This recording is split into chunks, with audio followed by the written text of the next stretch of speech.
So I've tried to go back and look at other calendaring systems and CRMs we use, to manage our client data and stuff, but none of them have all the features that YouCanBookMe has. They're all more complicated to set up or just too simple, and they don't give me everything that YouCanBookMe is giving me. So it's been worth its weight in gold for us anyway. Today, I'm joined by Brandi Hill, who is the owner of All Insurance for You, which is an organization that has 5 offices across North Carolina helping people with their insurance issues. Brandi, thank you so much for joining us today. It's really, really a pleasure to meet you. Tell me a little bit about what you do and kind of why. Why are you passionate about it? Well, my husband and I started All Insurance for You 12 years ago now. We really wanted to change the stigma of insurance agents and health insurance, life insurance agents in particular. I think there was a stigma around the fact that you might just sell somebody a policy and then never hear from them again, kind of thing, especially in the Medicare space, that sort of stuff. And so our goal really was to go out and change that and to create a brand and a business where our clients they feel like family, they're loved on, they're appreciated. We couldn't do what we do without them, having the business doesn't work if you don't have clients.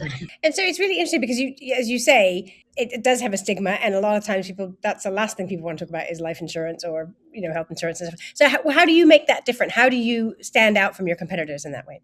For us, it's we take the time, right? Like we want to sit down, we want to learn about you, your family, your finances, what's happened in your life or your parents, health, that sort of thing. We want to future protect you for your health insurance because right now, maybe we're healthy and everything's great, but that can change in an instant. And if you're not protected, we've unfortunately seen over the years, our clients have issues, have problems, have financial struggles or whatever because they weren't prepared. And so really just taking, I think, a vested interest in our clients and, caring about what the future looks like, not just trying to make a sale today. So tell me a little bit about, you're running this business. What keeps you up at night kind of when you're running a business? For me, it's my team, right? Just I want my team to be fulfilled. I want them to reach their life goals and dreams, that kind of thing. So having a business where they can attain that and making sure,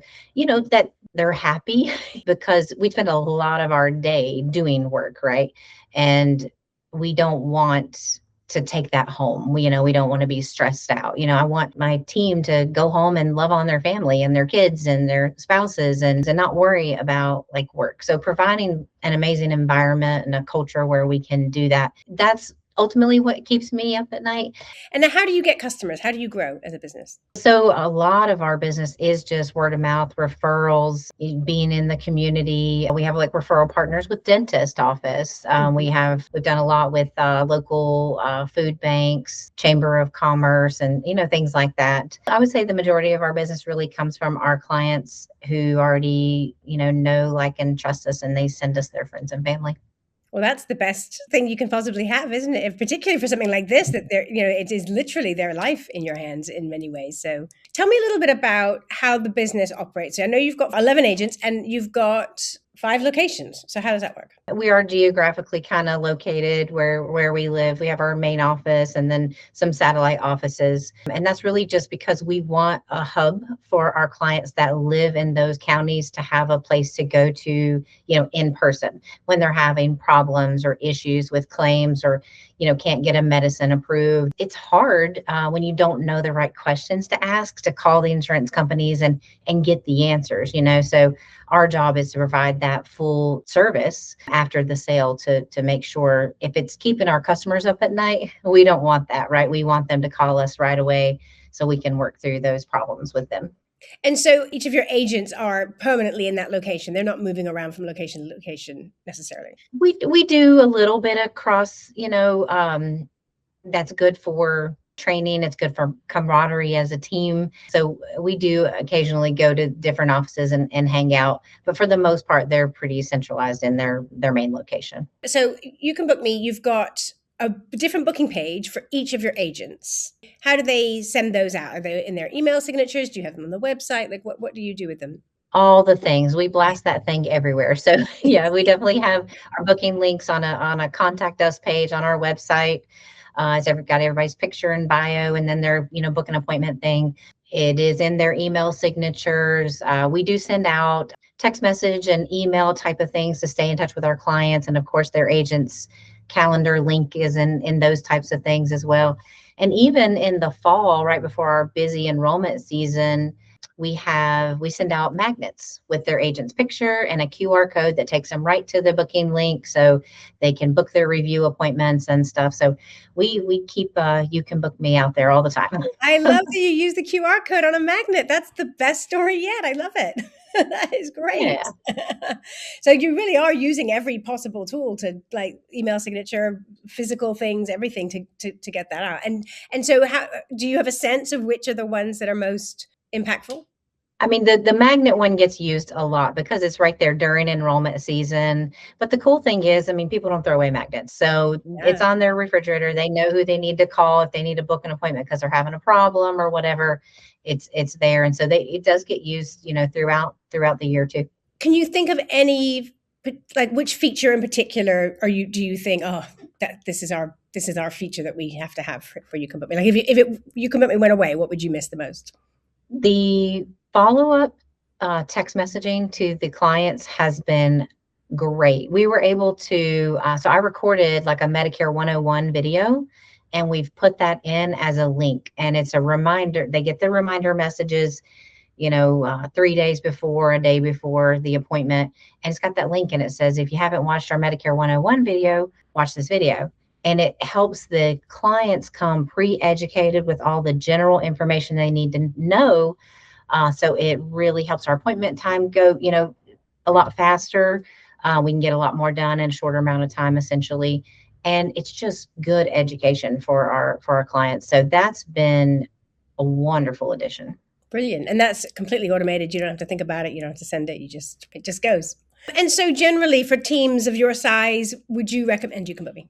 Oh, of course. Yeah, it's been great. And I mean, if I can be honest, I've tried to go back and look at other calendaring systems and some of the CRMs we use, to manage our client data and stuff, but none of them have all the features that You Can Book Me has. They're all more complicated to set up or just too simple, and they don't give me everything that You Can Book Me is giving me. So it's been worth its weight in gold for us anyway. What to you is the best part of running a business, of being your own boss?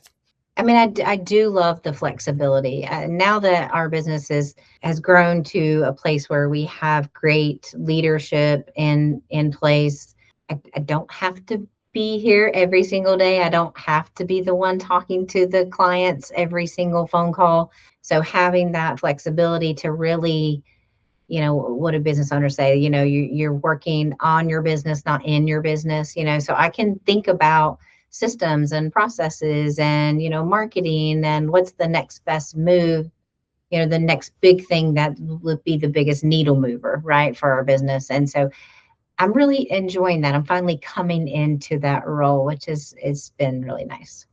And tell me, what would you say was the most challenging bit about running a business?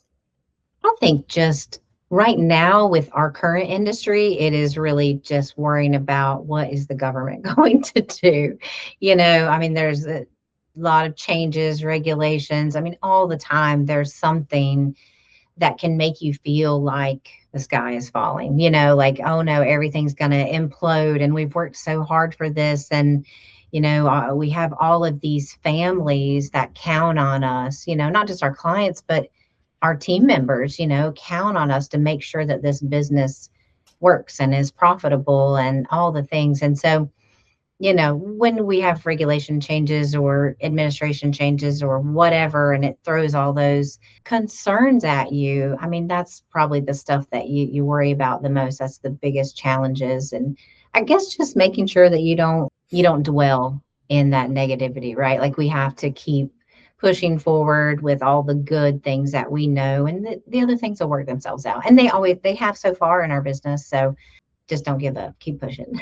It's really interesting that, because it must be very easy to get caught up in all these external factors that are coming. But if you've got a good offer and good people and clients who care and want to return, that's got to be a beacon for you to kind of keep going through. That's amazing. Absolutely. Wonderful. Excellent. Well, that's all the questions I have for you. I really appreciate your time, Brandi. It's been such a pleasure to meet you.